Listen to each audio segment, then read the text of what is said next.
Oi, pessoal. Espero que vocês estejam todos bem.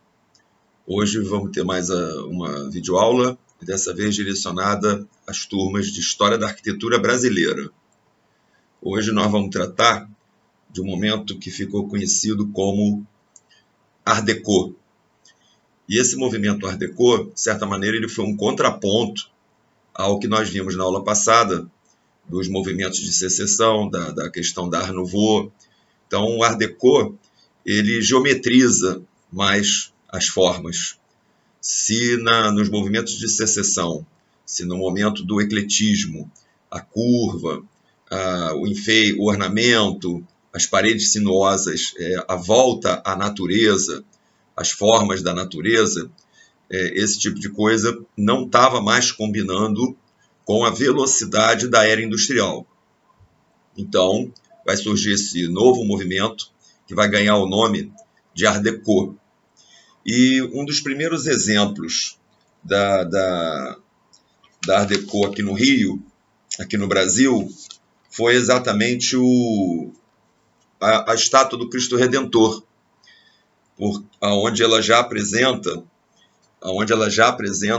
essa característica de geometrização da forma, a utilização de linhas retas no seu aspecto decorativo, vamos chamar assim, onde a gente pode observar uma geometrização e também uma forma mais cubista, vamos dizer assim, e utilização de muitas marcas retas, mostrando, por exemplo, o que seria o drapeado, né, do caimento do tecido, fazendo isso de uma forma que sai um pouco do natural, a partir do momento que se utiliza de linhas mais retilíneas. A própria forma do corpo é basicamente um retângulo, fugindo um pouquinho da anatomia humana.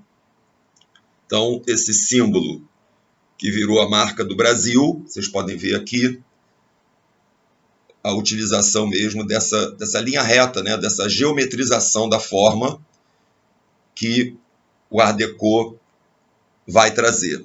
É uma transição que nós sabemos, né, hoje em dia, nós sabemos que nós estamos a caminho da arquitetura moderna, né, e o Art Deco, então, é um início para esse caminho, é uma simplificação das formas, uma geometrização dessas formas. O exemplo que nós vimos do Cristo Redentor foi um projeto de Heitor da Silva Costa, e essa obra foi inaugurada em 1931. É a partir, basicamente, da década de 20, década de 30, que o Art Deco vai fazer sucesso, principalmente a partir da década de 20, o Art Deco vai começar a se difundir aqui no Brasil. Então, o Cristo Redentor fica aí como essa marca dessa mudança de conceitos. No âmbito da arquitetura propriamente dita, o nosso exemplo ainda, mesmo antes do Cristo Redentor, é o prédio do edifício À Noite. À Noite era um importante jornal que tinha no Rio de Janeiro, que tinha esse nome exatamente porque ele antecipava as notícias do dia seguinte, lançando o seu jornal na noite anterior. Então, ele se antecipava às notícias. Foi um jornal muito famoso por essa época, década de 30, e foi um projeto do arquiteto Joseph Gaire, onde a gente já percebe aí uma simplificação da forma, mas ainda guardando alguns aspectos ornamentais, sendo que esses aspectos ornamentais também vão ser desenvolvidos preferencialmente no uso da linha reta. Em alguns casos, como nós vamos ver mais adiante, também trazendo alguns valores do nacionalismo, que também era uma tendência, aliás, de triste memória, esse nacionalismo que depois vai ficar muito exagerado, exacerbado, mas era uma característica daquele momento, essa ideia de valorizar o nacionalismo. Então, nós vamos ver isso em alguns outros exemplos na figura de indígenas, num próximo momento. Aqui nessas imagens, a gente já percebe o caminho que a arquitetura vai tomar, uma arquitetura mais funcional, uma arquitetura mais racionalista, acompanhando o desenvolvimento do mundo. Essa questão da industrialização fazendo com que o tempo e o dinheiro passassem a ser as coisas mais importantes na mente das pessoas. Um segundo exemplo que nós vamos ver é o edifício Natal, que fica na Cinelândia. Era comum, e inclusive o lugar vai tomar esse nome de Cinelândia, porque na parte de baixo desse prédio, então ele era um prédio misto, né, porque ele tinha residências e tinha também comércio, na parte de baixo desses prédios era comum, em vários deles, se instalarem cinemas. Daí a Cinelândia ganhar esse nome. O edifício Natal tinha, por exemplo, na sua parte térrea, o famoso Cine Pathé, uma rede ligada ao cinema, né? Uma sala de cinema na base, no térreo dessa edificação. O edifício Natal foi construído em 1927 e foi um projeto do arquiteto Ricardo Wright.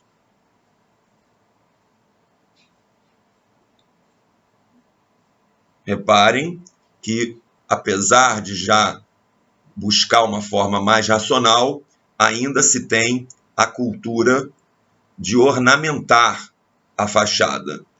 Cultura essa que gradativamente vai se perdendo até chegar na arquitetura moderna. Mas aqui, como eu comentei, é um momento de transição. Um dos prédios mais emblemáticos desse movimento de Art Deco é o antigo prédio da loja Mesbla, onde os seus aspectos decorativos, principalmente a torre do relógio, já vai para essa concepção cubista na elaboração da forma. O edifício Mesbla foi construído entre 1934 e 1936. É uma obra dos arquitetos Henri Sajou e Auguste Rendon. Como curiosidade, esse relógio eletrônico era considerado o terceiro maior do mundo. Ele foi instalado em 1955.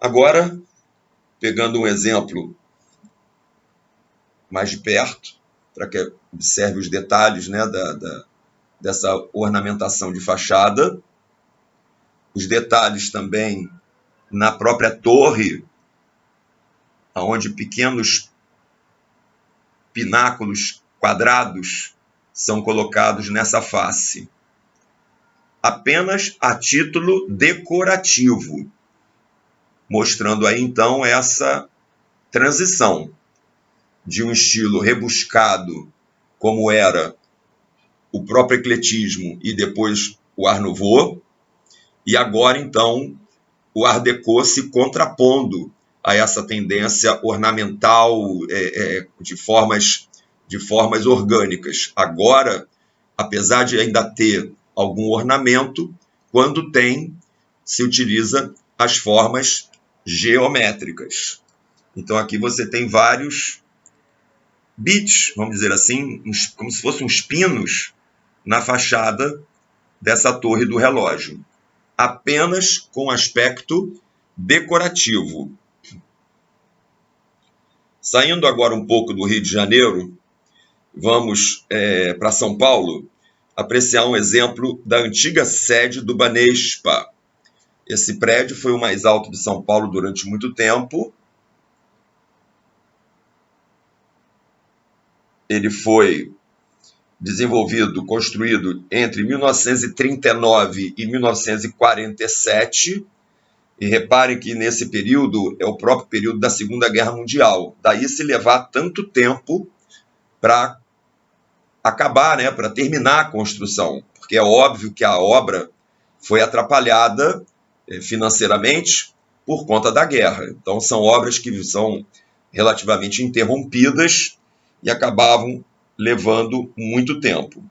Esse prédio, que é conhecido como antiga sede do Banespa, ele tem um nome, que é o edifício Altino Arantes. E o arquiteto foi Plínio Botelho do Amaral.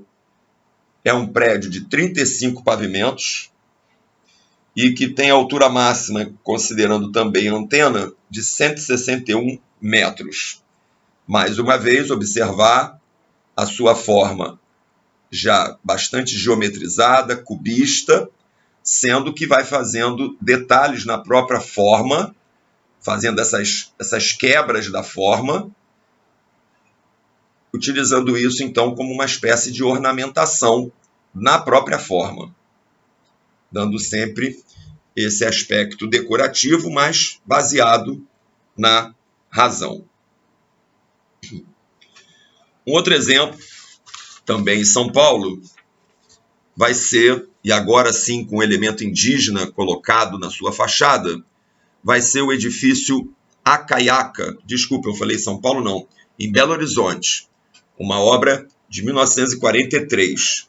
O edifício Acaiaca, com a sua ornamentação indígena na fachada, fazendo aí um quê de nacionalismo, né? Indo na origem indígena do Brasil.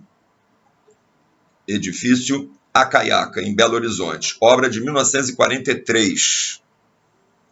Reparem já as diversas tendências que futuramente serão aplicadas na arquitetura modernista, como a prevalência da linha reta, das formas geométricas. Essa obra do edifício Acaiaca teve como arquiteto Luiz Pinto Coelho. É um prédio de 30 andares, com aproximadamente 120 metros de altura. Esse nome Acaiaca é um nome também de origem indígena. Temos aqui a vista mais ampla desse edifício, que se aproveita de um terreno de esquina, mas ao invés de acompanhar o formato arredondado da esquina, o arquiteto então se utiliza desse chanfro, que obviamente é baseado também na linha reta. Então ele faz um recorte nesse canto da esquina. Edifício Acaiaca, em Belo Horizonte. Aqui a outra imagem, são duas imagens de indígena, de um índio e de uma índia, em cada uma das duas arestas frontais, trazendo aí um quê dessa ideia de nacionalismo, a edificação. Voltando ao Rio de Janeiro, a gente vai presenciar agora um dos principais ícones da arquitetura Art Deco, que é o edifício Itaí, na sua portaria. Um dos símbolos da Art Deco no Rio de Janeiro, no bairro de Copacabana, uma obra de 1932, do arquiteto Arnaldo Gladowski e de Pedro Luiz Correia de Araújo.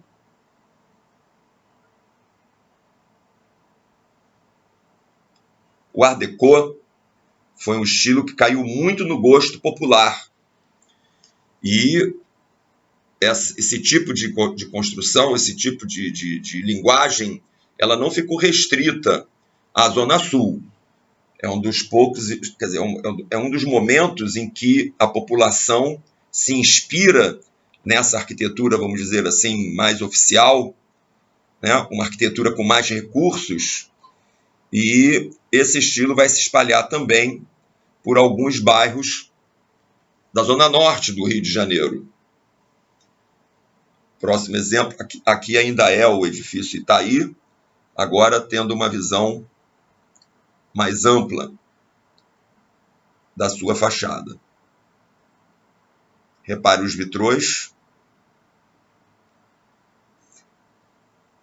Uma das características da Art Deco é exatamente se utilizar dos materiais industrializados, mas ainda manter uma certa presença da mão do artista. Ainda era, de certa forma, uma certa oposição à máquina, né? A questão da indústria, mas muito mais voltado para ela.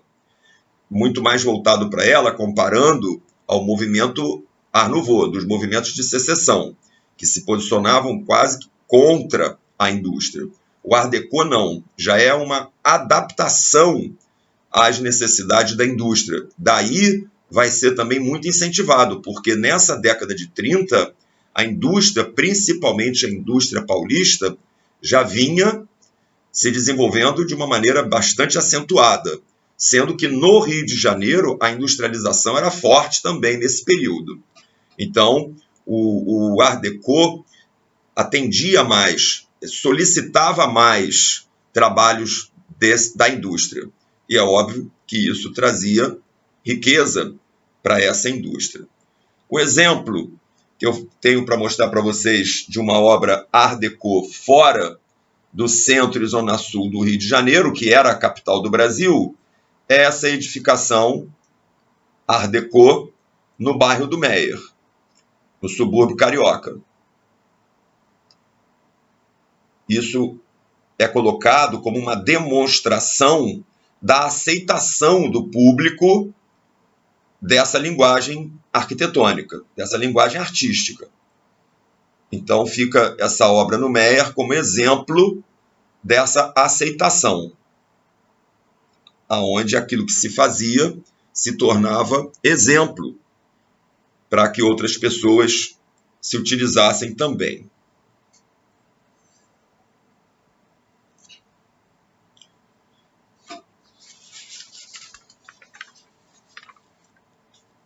Essa transição, ela vai durar aí em torno de uns 20, 30 anos. Porém, já na década de 20, ela começa a dividir o espaço com algum movimento já considerado atualmente já o início do modernismo. Então, para a gente compreender bem essa questão do Art Deco, era uma geração ainda acostumada ao ornamento, mas que percebeu que pelo desenvolvimento industrial, pela rapidez com que a indústria trouxe para a vida das pessoas, era necessário se desenvolver estilos mais fáceis de serem executados, que levasse menos tempo, que não dependesse tanto da perícia da mão de obra e que, obviamente, levando menos tempo e sendo mais simples, o custo dessas edificações diminuísse. Mas ainda assim, para as necessidades da indústria, essa linguagem Art Deco ainda era trabalhosa. Não era o mais simples que se poderia desenvolver.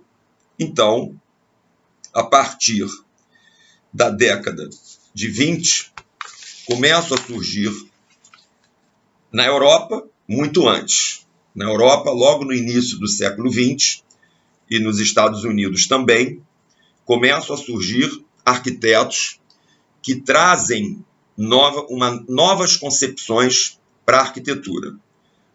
O primeiro deles a colocar em pauta essas novas questões foi Frank Lloyd Wright, arquiteto norte-americano, que já vai desenvolver a arquitetura que nós já conhecemos nas nossas aulas, a arquitetura chamada arquitetura de pradaria, aquelas casas, aquelas residências com grandes balanços em seus telhados, de forma cubista, com a integração do interior com o exterior, com a área exterior da residência, com plantas mais livres, com menos divisões internas e com uma racionalização da setorização desses espaços internos e externos das residências.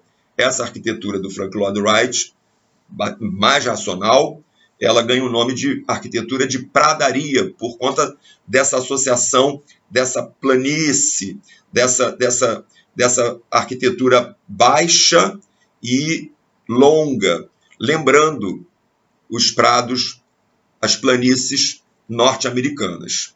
Isso vai se dar, essa influência que Frank Lloyd Wright vai começar a desenvolver, ela tem início em 1908.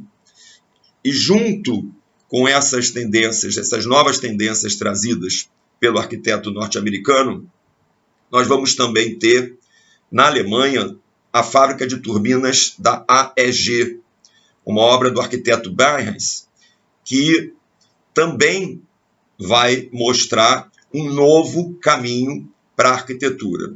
E daí para frente, várias outras obras vão começar a deixar claro que a arquitetura ela precisava e vai buscar se moldar às necessidades da era industrial, fazendo exatamente isso, fazendo uma forma mais simplificada, se baseando em formas geométricas mais simples, para com que o ritmo dos acontecimentos acelerasse. Vamos então ter tanto Frank Lloyd Wright como essa fábrica de turbinas. Vamos ter também o movimento, as teorias de Le Corbusier, não é? Principalmente destacando aqueles 5 pontos da arquitetura moderna. Le Corbusier, principalmente com o exemplo que ele traz com a Vila Savoie, e também na parte comunista do mundo, porque nós temos que lembrar aí que esses exemplos que eu estou citando até agora são exemplos do capitalismo, e entre esses movimentos teve também o movimento do neoplasticismo, que também era um movimento racionalista. Agora, em paralelo a esses movimentos de caráter capitalistas, temos também o construtivismo soviético, que também era uma racionalização da arquitetura, porque o comunismo também precisava de uma arquitetura mais rápida, mais barata e mais fácil de ser feita. Então, o modernismo ele vai cair muito na graça do mundo por conta dele atender às demandas, inclusive de sistemas políticos e econômicos completamente antagônicos, como era o capitalismo e o comunismo. Pois bem, se essas tendências elas estavam acontecendo de uma maneira bastante efetiva no mundo, o Brasil não iria ficar alheio a essas influências. Mesmo a gente estando aqui desenvolvendo a nossa arquitetura neocolonial, que, aliás, era muito bem aceita, assim como a arquitetura eclética, essas tendências elas não vão conseguir se opor ao movimento modernista que está acontecendo no mundo inteiro. E como é que esse movimento modernista acaba chegando no Brasil? Através de um arquiteto russo que vem morar no Brasil e que acaba se relacionando com a alta sociedade paulista. Isso se dá através até de um casamento. Ele era o primeiro a afirmar isso, que por conta do casamento dele com uma mulher da família Klabin, uma família tradicional e rica, ele acaba tendo acesso às pessoas que poderiam bancar, que poderiam financiar as suas novas ideias. E aí, ele, através de uma publicação num jornal local, um jornal italiano lá em São Paulo, ele faz um artigo chamado Entorno da Arquitetura Moderna, esse entorno aí em italiano. No caso, essa publicação era uma publicação restrita à população italiana de São Paulo, mas vai ganhar uma projeção tão grande na própria na própria intelectualidade, porque dentro dessa intelectualidade paulista tinham muitas pessoas de origem italiana. Esse artigo do Warszawski, esse é um nome russo de difícil pronúncia. Esse arquiteto, então, através dessa publicação, nesse pequeno jornal, ele acaba tendo uma projeção, e esse texto, então, é publicado na língua portuguesa, no jornal famoso daquela época, chamado Correio da Manhã, aonde vai ganhar o novo título de Acerca da Arquitetura Moderna. E ali ele vai colocar todos os conceitos que lá fora já estavam sendo divulgados. E com isso, essa elite, principalmente a paulista, nesse momento, vai embasar, vai encampar essas ideias e vai financiá-lo na sua primeira obra. E a primeira obra será a própria casa desse arquiteto, num terreno em que ele ganha da família, da mulher dele, e ali ele constrói o que ficou convencionado como sendo a casa modernista, não é? Dando o nome dessa casa de casa modernista para enfatizar bem essa nova linguagem arquitetônica. Essa obra é de 1927, fica na Vila Mariana, em São Paulo, e, obviamente, teve o próprio proprietário como arquiteto. Então, está aí uma arquitetura com linhas puras e sem ornamentos que não tivessem função. É o primeiro passo da arquitetura moderna no Brasil, mas ainda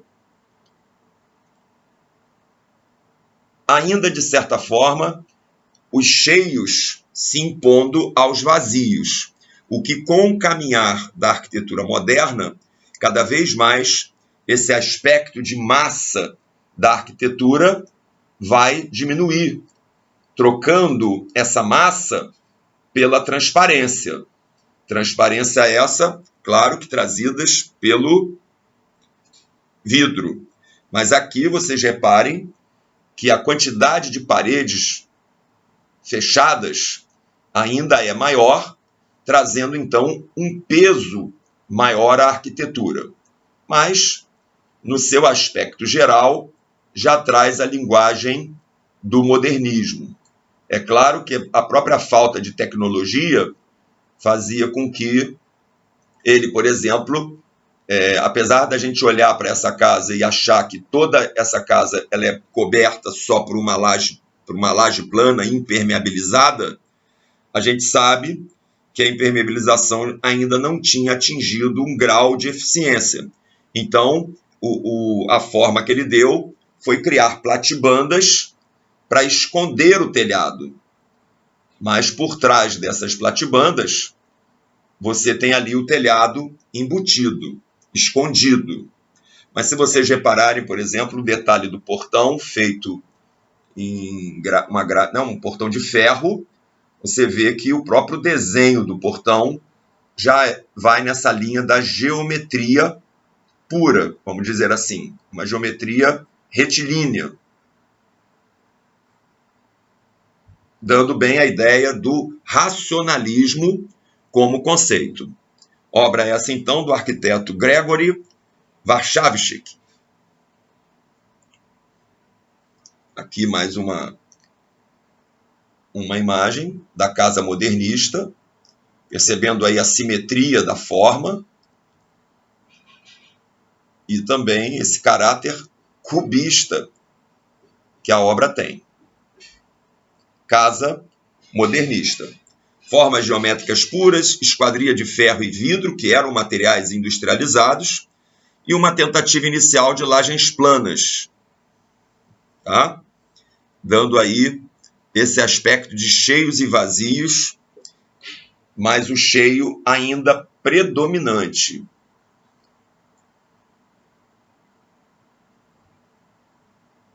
A casa modernista. A partir da década de 30, o Brasil pegar só mais um exemplo aqui da casa modernista para você perceber, por exemplo, esse detalhe aqui da janela, conseguindo se desenvolver no canto da edificação. Por que isso acabou sendo uma marca da arquitetura moderna, essa janela assim no canto? Porque para a gente conseguir fazer a janela no canto, é porque as paredes já não são mais estruturais.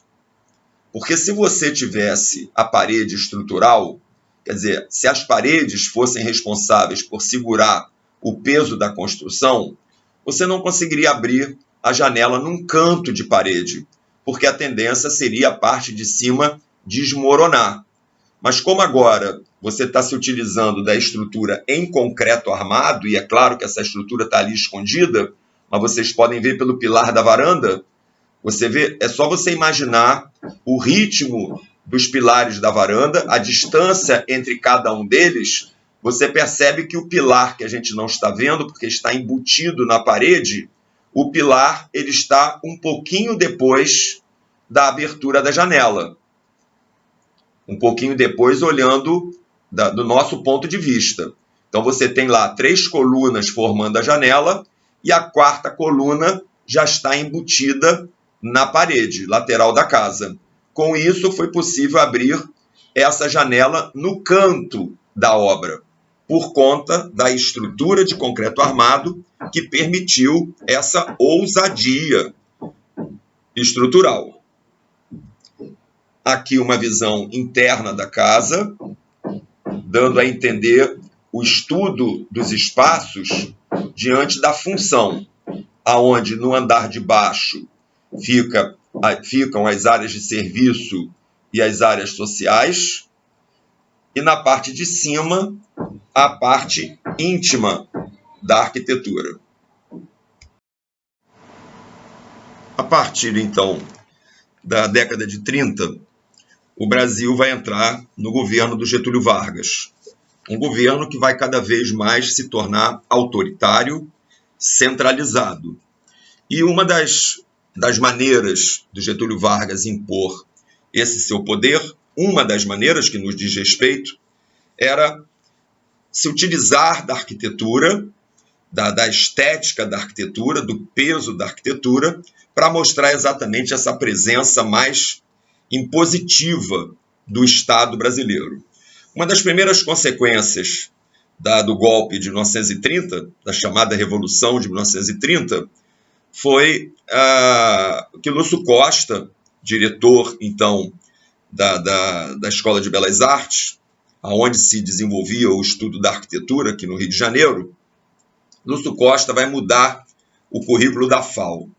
E com isso, vai se dar um embate muito forte, porque ele tenta colocar um currículo mais voltado ao atendimento dessa era industrial, e os colegas, os seus pares, muitos dos seus pares não concordam, querendo uma arquitetura ainda voltada mais para o campo da arte. Bom, isso vai acabar dando em briga, praticamente uma briga entre o neocolonial e o modernismo.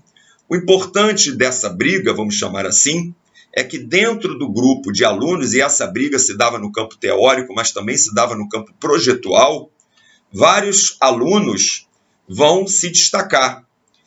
Entre eles, futuros arquitetos importantes como o Afonso Reide, o Marcelo Roberto e o próprio Oscar Niemeyer, mas entre outros. Né? Sobressaíram também Atílio Correia Lima, Carlos Leão, Hernani Vasconcelos, Jorge Moreira e Luiz Nunes. Estou citando esses nomes, os principais aqui nós vamos ver, né? Eu vou ter exemplos do Reide, vou ter exemplos dos irmãos Roberto, onde o Marcelo é um dos integrantes, e obras também do Niemeyer. Mas desses outros arquitetos que eu já citei, e que você pode voltar aí no vídeo com mais calma e anotar o nome deles, vocês façam uma complementação, como eu sempre peço, façam uma complementação, façam uma busca na internet e conheçam as obras desses arquitetos que aqui nesse momento que a gente está comentando na década de 30, eram ainda alunos, mas já eram alunos que se despontavam. e que a carreira se desenvolveu plenamente. Então, vale a pena também se conhecer esses outros arquitetos, além do Reid, além do Roberto e além do Niemeyer. Tá?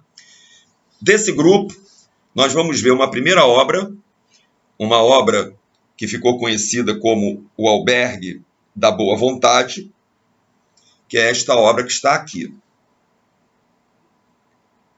Vocês, como já foram alunos de História da Arquitetura 1 e de História da Arquitetura 2, olhando para essa obra, para essa imagem que eu estou mostrando para vocês do Albergue da Boa Vontade, já dá para que vocês, ao olhar para essa obra, vocês se lembrem imediatamente da influência a que essa obra se refere, que seria a sede da escola Bauhaus, a obra do Walter Gropius, porque a linguagem estética, a linguagem arquitetônica é muito próxima daquilo que a Bauhaus desenvolveu, daquilo que o Gropius desenvolveu lá na sede. É claro que esses movimentos europeus influenciaram fortemente o modernismo aqui no Brasil. Daí muitas críticas, porque aquelas pessoas que consideravam a arquitetura neocolonial uma arquitetura nacionalista não vão aceitar esse tipo de arquitetura impessoal, uma arquitetura simplesmente geométrica, uma arquitetura que não tinha história. Uma arquitetura que não tinha tradição incorporada a ela, mas uma arquitetura que atendia aos anseios da indústria e podemos dizer até que hoje da globalização. Uma arquitetura que encaixava pela sua neutralidade em qualquer lugar. E no futuro, essa arquitetura vai ganhar até o mesmo nome de estilo internacional, International Style, como ela vai ficar conhecida mais adiante, mais para frente. Mas como é uma arquitetura impessoal, uma arquitetura que não tem cara, ela vai se adaptar sim ao estilo internacional.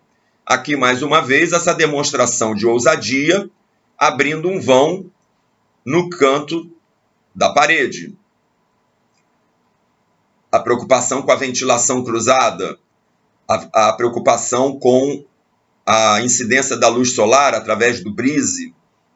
O brise aí, no caso, um brise horizontal, onde quebra a entrada de luz, mas permite a entrada de ar. A ventilação são conceitos que a modernidade está trazendo de uma maneira mais enfática. Aqui, a utilização das formas geométricas puras, como o retângulo e o círculo. E já a ideia da janela contínua.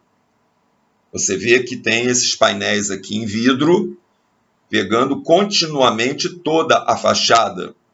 Mais uma vez, isso é possível porque a estrutura está por dentro dessa pele de vidro.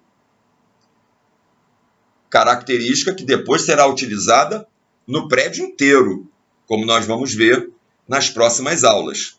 Aqui, a estrutura está por dentro da janela, mas ainda tem parede abaixo da janela. Futuramente, nós vamos ter os edifícios como sendo praticamente uma janela só, as famosas cortinas de vidro, que nós vamos conhecer mais adiante. Essa obra, Albergue da Boa Vontade, é uma obra do Reid, obra desenvolvida em 1931. Afonso Eduardo Reid,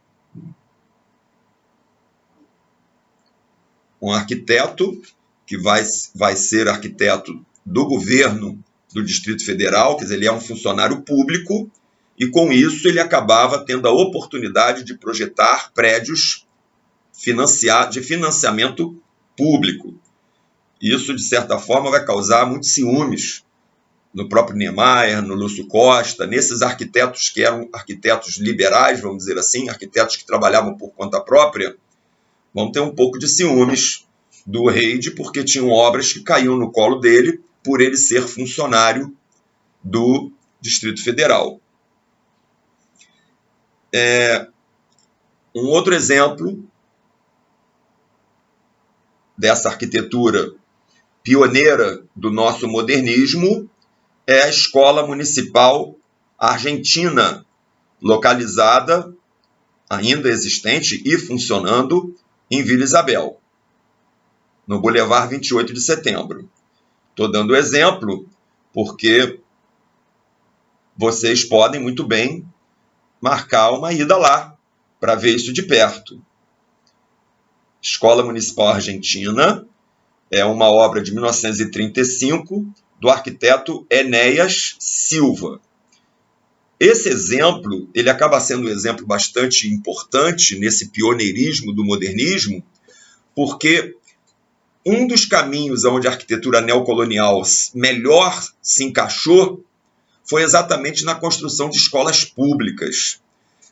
Várias escolas públicas projetadas no estilo neocolonial fizeram muito sucesso, porque se adequaram muito bem às necessidades dos alunos e professores e administração em geral.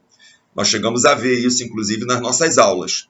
Então, você desenvolver uma escola num projeto modernista era uma grande ousadia, ainda mais esse projeto dando certo, porque estava se contrapondo a um estilo que tinha agradado muito na elaboração de escolas públicas.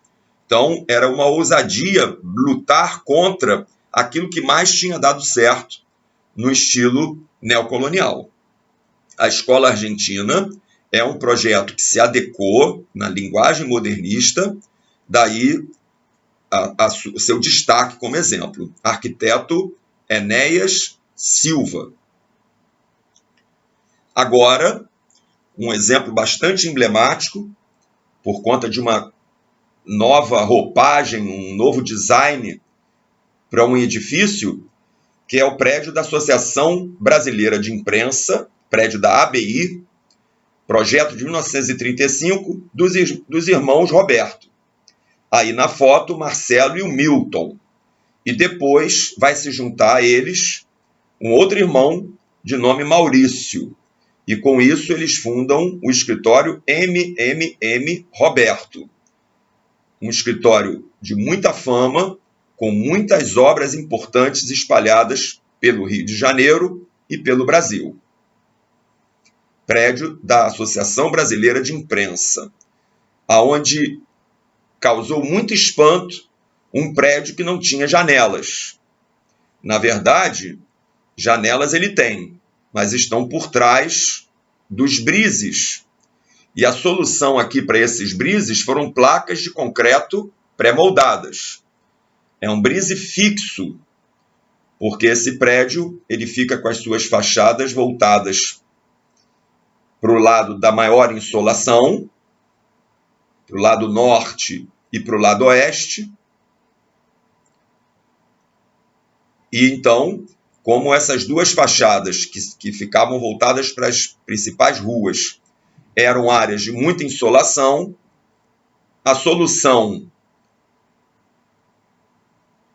dada, então, a solução encontrada foi exatamente fazer todas as fachadas, quer dizer, essas duas fachadas completamente em brises.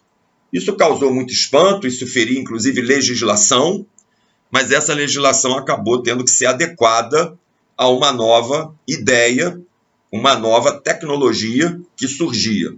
Se é válida ou não, se foi uma solução interessante ou não, fica a caráter da análise de cada um de vocês. Fato é que foi uma novidade, uma nova solução técnica que atendeu a questão no âmbito do conforto. Com certeza o prédio ficou muito mais, com uma temperatura muito mais amena com essa solução encontrada. Podemos questionar o aspecto visual, isso aí fica a critério de cada um. Mas o efeito interno foi esse que está aqui, aonde dentro da edificação você tem esses corredores de circulação, aonde o calor e a luminosidade recebem então o impacto dos brises, principalmente o calor, já que os brises permitem que a luminosidade entre ainda de forma adequada. E reparem que esses brises foram colocados por fora da estrutura. Então ele consegue pegar o pano todo da fachada e transformar em brises. Associação Brasileira de Imprensa, obra dos irmãos Roberto, desenvolvido em 1935. Vamos ver agora a primeira obra do jovem arquiteto Oscar Niemeyer, que é a obra do berço, encomendada por uma prima dele. Ele também vai partir do princípio de colocar brises em toda a fachada principal do prédio, sendo que agora esses brises são móveis, que vai se adequando então à posição do sol, e sendo móveis, na hora que o sol não estiver incomodando, a vista da lagoa ficava disponível. Ele muito certamente percebeu que se ele utilizasse aqui a mesma solução, por exemplo, dos irmãos Roberto na ABI, a vista da lagoa ficaria comprometida. Como essa fachada também dá para o lado da insolação, ele utilizou os brises, que era uma novidade da época. Só que ele percebeu que era interessante deixar os brises móveis, para que nos momentos em que a insolação não estivesse maltratando, as pessoas pudessem ter a vista da lagoa. Mas nessa obra ele já introduz as novidades do concreto armado, do prédio sobre pilotis, do terraço jardim e, obviamente, dos brises soleios.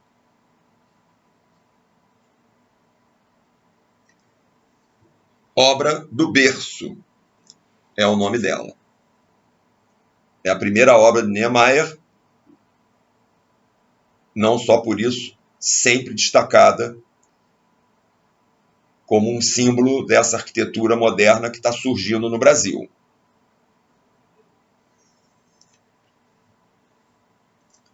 Agora, ainda no Rio de Janeiro, não esqueçam, capital do Brasil, à época, nós vamos ter o principal projeto, o principal símbolo da arquitetura modernista no Brasil, que é o edifício do Ministério da Educação e Saúde, como foi chamado inicialmente.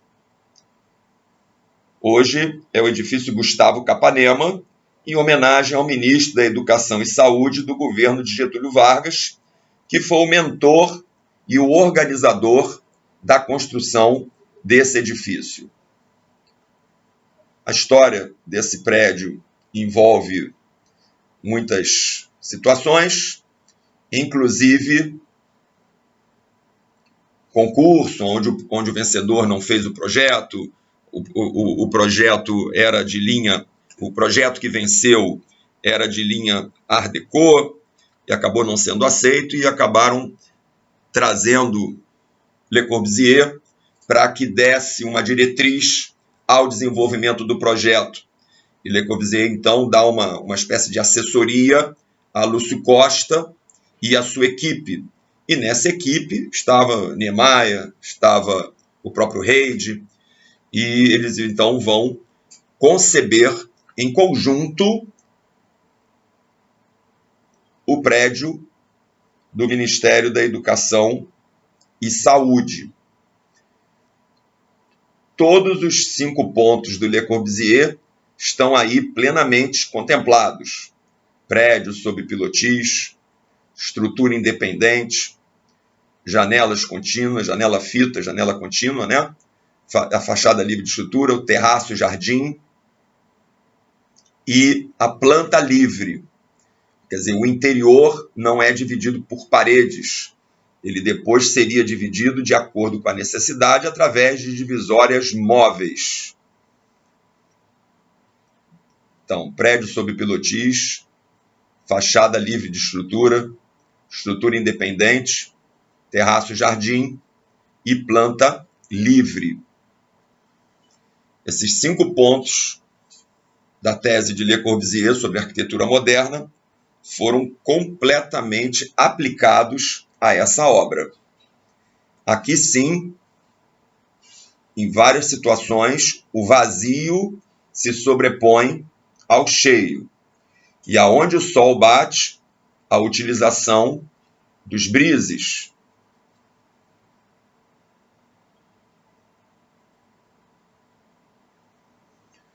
Uma outra novidade também nessa edificação é a associação de vários estilos, vários tipos de arte na arquitetura, como, por exemplo, painéis em azulejo de Portinari, esculturas de Di Giorgio, paisagismo de Burle Marx. Essa integração entre as diversas vertentes da arte foi uma outra novidade introduzida nessa construção. Seriam, então, essas artes aplicadas à arquitetura. Essa imagem iluminada, ela mostra bem o aspecto da transparência que a arquitetura modernista busca, onde a fachada toda em vidro ajuda também na interação, mesmo num bloco verticalizado, ajuda, de certa maneira, a integração do ambiente interno com o ambiente externo. Você vê que essa fachada do prédio é praticamente uma pele de vidro, o que também se tornou uma tendência na arquitetura.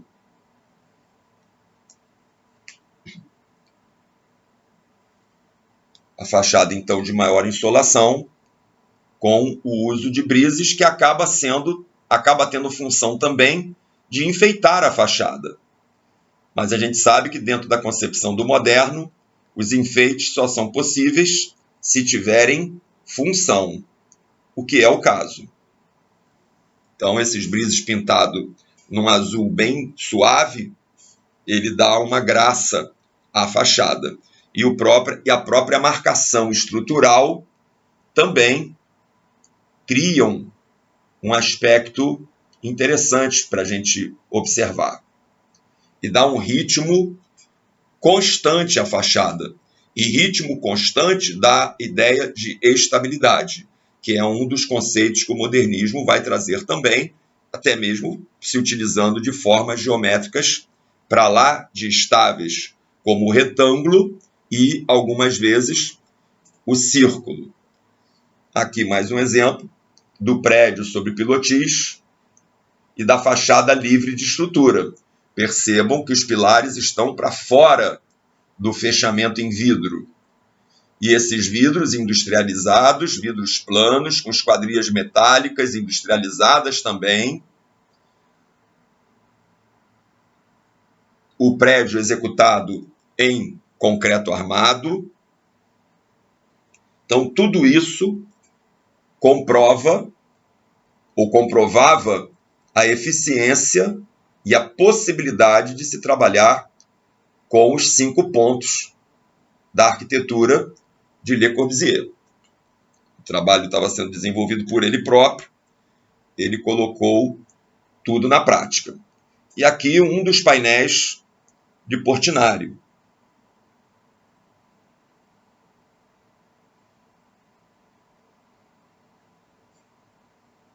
Trazendo, então, esse elemento decorativo à arquitetura moderna. Aqui o segundo painel interno, também de Portinari.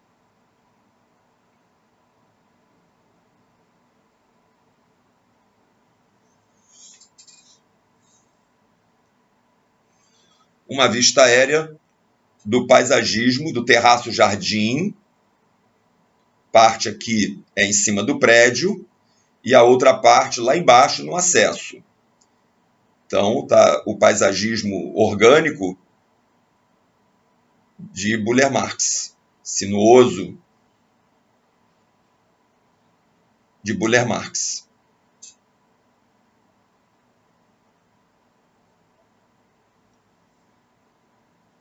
Aqui mais um exemplo desse paisagismo.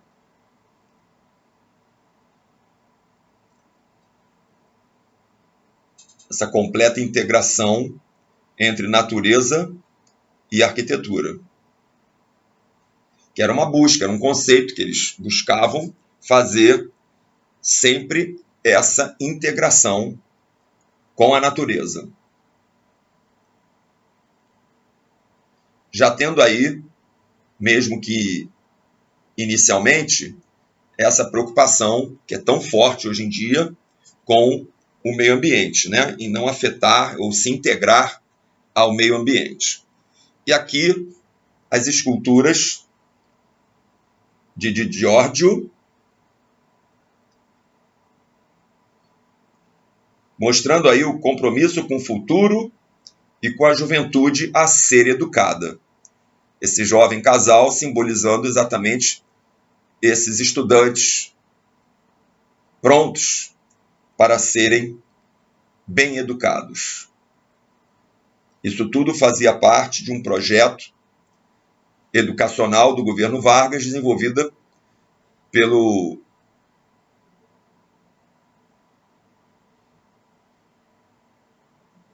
governo do Getúlio Vargas, onde se tinha a ideia de fazer com que os jovens se aprimorassem culturalmente.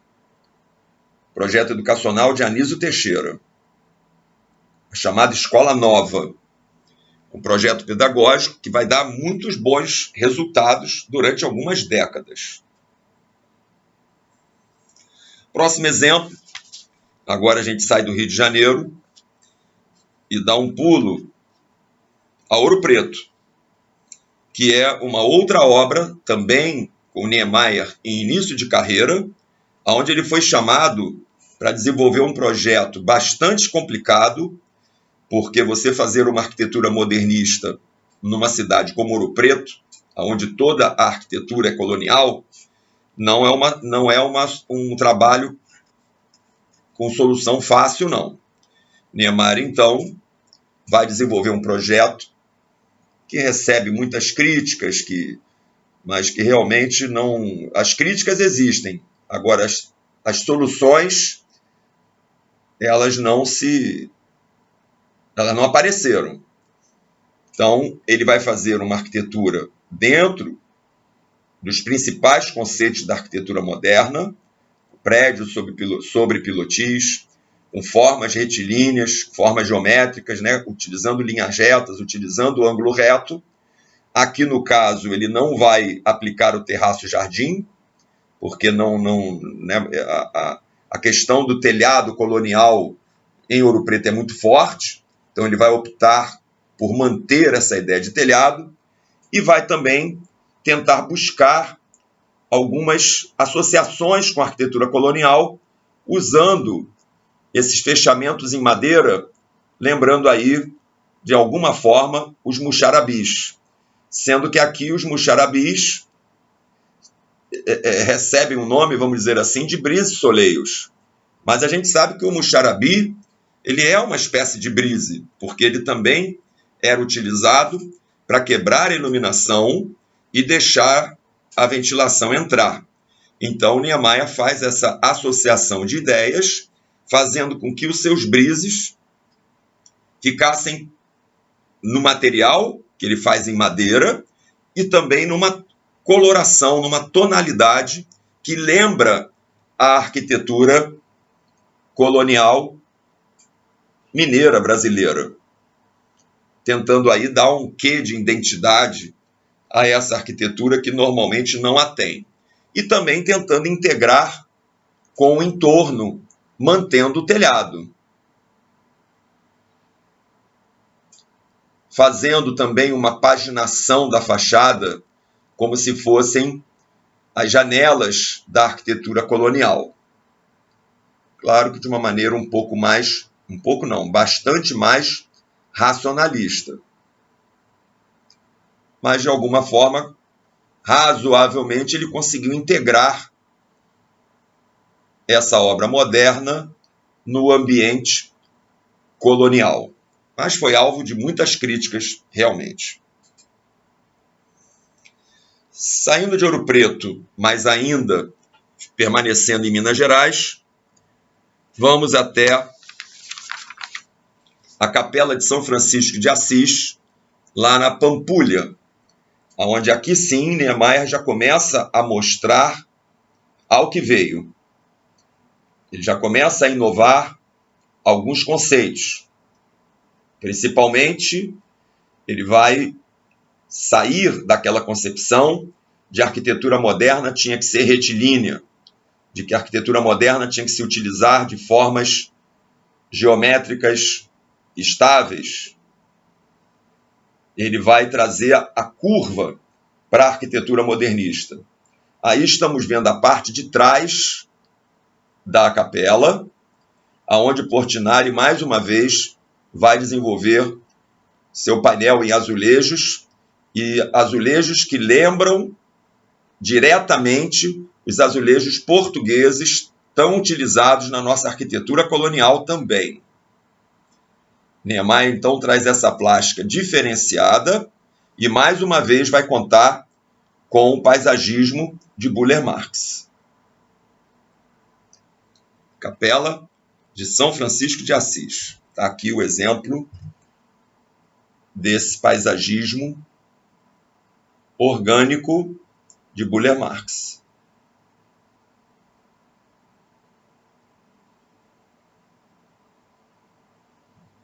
Sempre se utilizando de vegetação originária, característica do Brasil. Aqui o interior da capela, com o painel no altar, também do Portinari. Um painel já com uma linguagem de pintura cubista. Como curiosidade, a imagem do cachorro, já que São Francisco gostava de conviver com os animais, Portinari, um comunista, vai meio que provocar a Igreja Católica, fazia parte do dogma, vai provocar a Igreja Católica, colocando aí, se aproveitando dessa característica de São Francisco gostar dos animais, ele então, de forma provocativa, coloca um cachorro pintado no altar. Isso vai dar muito problema com o bispo de Belo Horizonte, a igreja vai ficar pronta durante algum tempo e não vai ser utilizada, até que a política interage e acaba resolvendo essa questão. E o cachorro permaneceu lá. Mas a gente pode ver aqui a forma parabólica da construção da capela.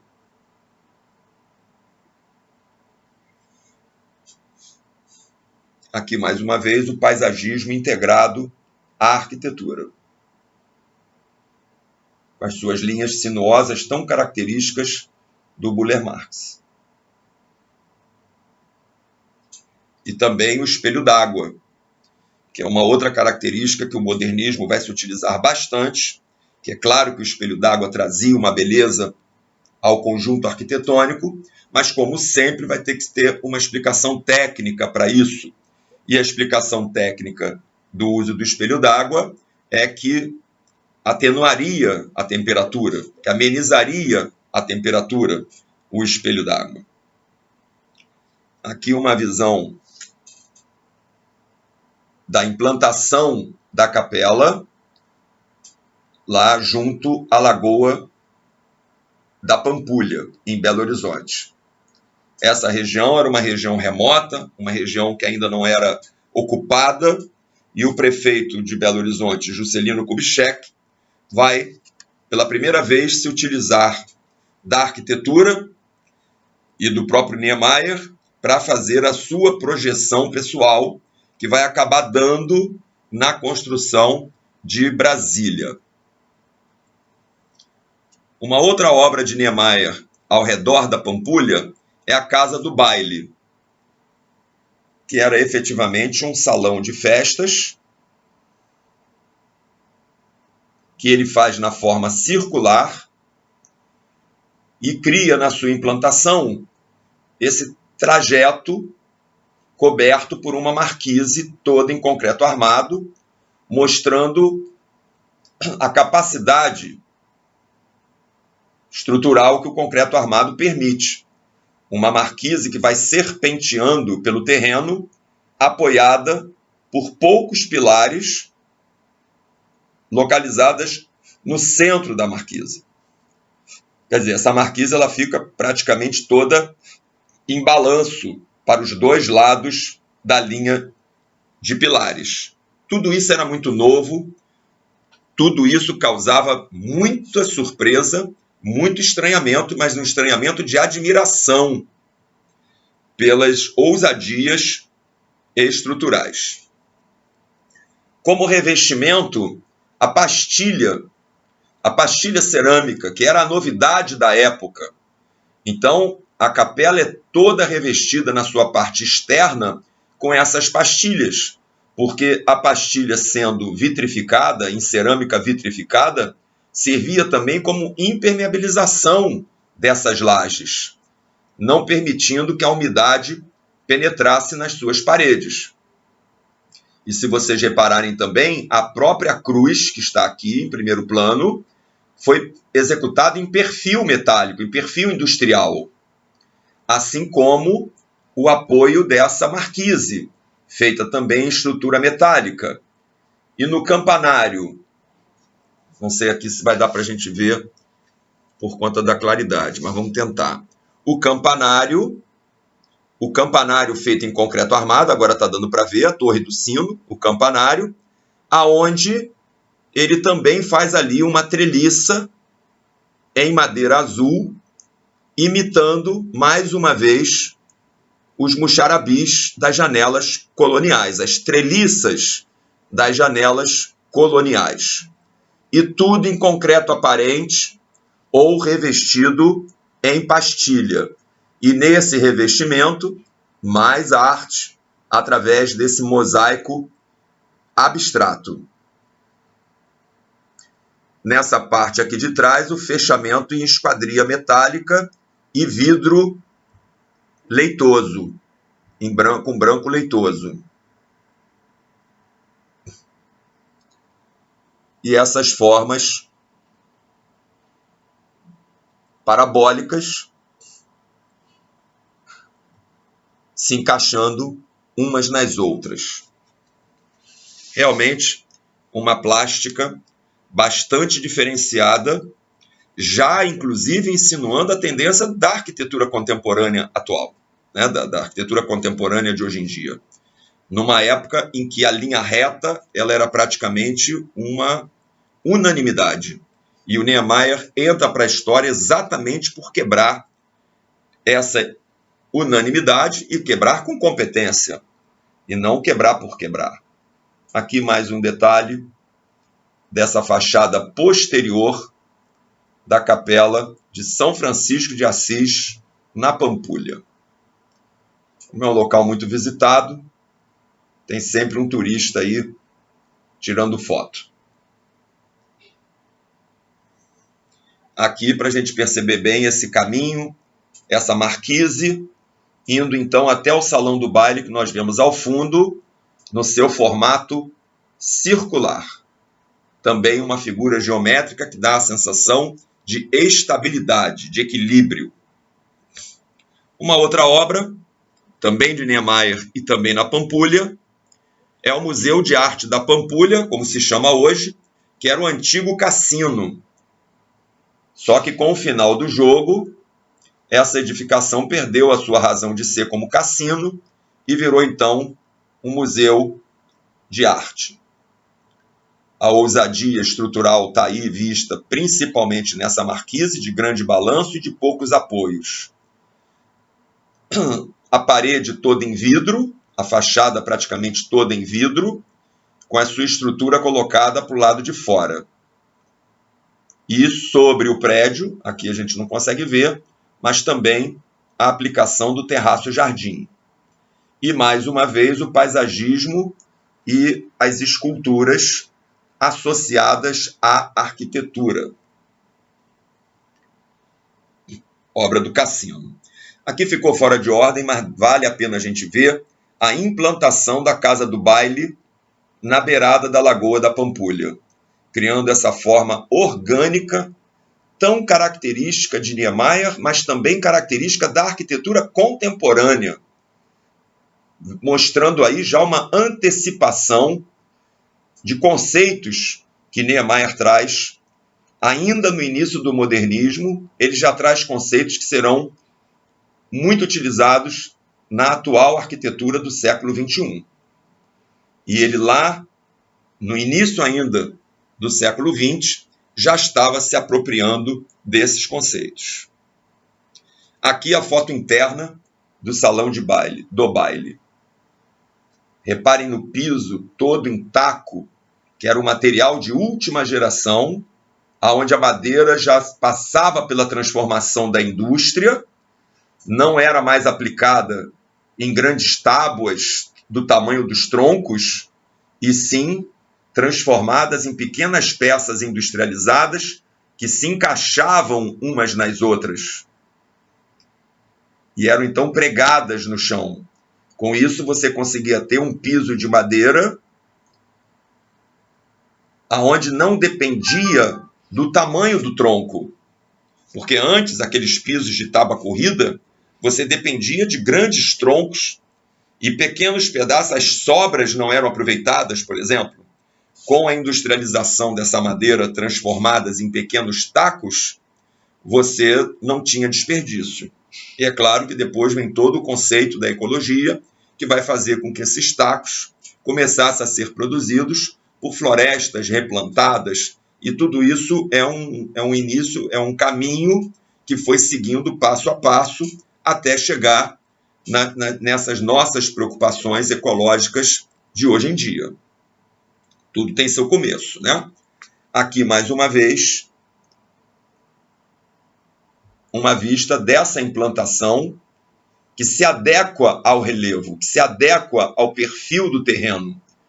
Uma característica tão marcante nas obras do Niemeyer, essa capacidade de adaptação do partido arquitetônico ao terreno aonde essa obra será implantada, será implementada. Você vê que essa preocupação já vem desde o início de carreira, fazendo aí um contraponto com o MAC em Niterói, que já é uma obra de final de carreira, mas onde essa preocupação de projetar, né, de formular o partido arquitetônico através da observação do sítio aonde essa obra vai ser implantada. É uma coisa para que a gente aprenda e perceba. Voltando para o Rio de Janeiro, agora vamos ver obras do escritório M.M. Roberto, uma obra de 1937, que é o terminal do aeroporto Santos Dumont. Essa obra foi muito impactante pela sua linha totalmente modernista, cubista, atendendo fundamentalmente aos 5 pontos da arquitetura e atendendo a função de forma brilhante, atendendo a todas as necessidades que o aeroporto precisava. Esse é um projeto que vai ser muito elogiado e premiado. Terminal do Aeroporto Santos Dumont, obra de 1937, obra dos irmãos Roberto. Aqui, uma visão da entrada principal. Da entrada principal do aeroporto. Aeroporto Santos Dumont, no Rio de Janeiro. Uma segunda obra dos irmãos Roberto é o prédio do IRB, do Instituto de Resseguros do Brasil com prédio de esquina, aonde ele se utiliza do artifício de usar diferentes tipos de janelas para atender à legislação da época. Então, como era um prédio que abrangia diversos lotes anteriores, ele vai adaptando o prédio a cada lote. E com isso, ele busca atender uma legislação que, obviamente, precisava ser modificada, mas que ainda não tinha sido. Então, ele acaba criando essa paginação diferente da fachada do prédio, mas mantendo os 5 pontos também da arquitetura moderna. Prédio do IRB, obra de 1941, dos irmãos Roberto. E para fechar a nossa videoaula de hoje, mais uma obra dos irmãos Roberto, que é a colônia de férias para os funcionários do IRB, localizado aqui no Rio de Janeiro, no Alto da Boa Vista. Uma solução muito parecida com o que foi feito por Niemeyer lá em Ouro Preto. Essa obra é uma obra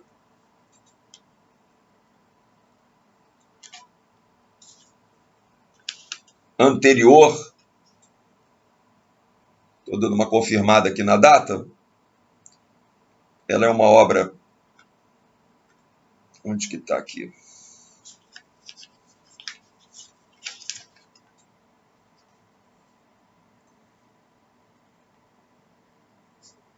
Eu não estou com a data aqui agora não estou aqui com a data do Hotel de Ouro Preto, mas acho que essa obra é uma obra anterior. Depois eu dou uma verificada, se eu estiver falando alguma coisa errada, eu corrijo num outro vídeo, tá?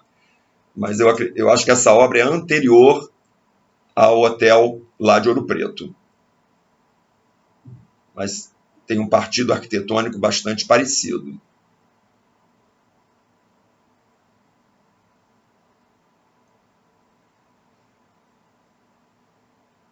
Então, com essa obra dos irmãos Roberto, a gente vai concluindo a nossa aula de hoje.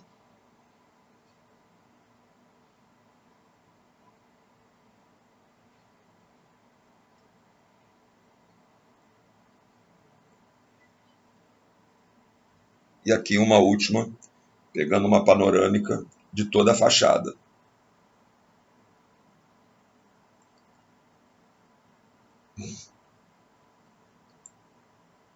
Ok, pessoal?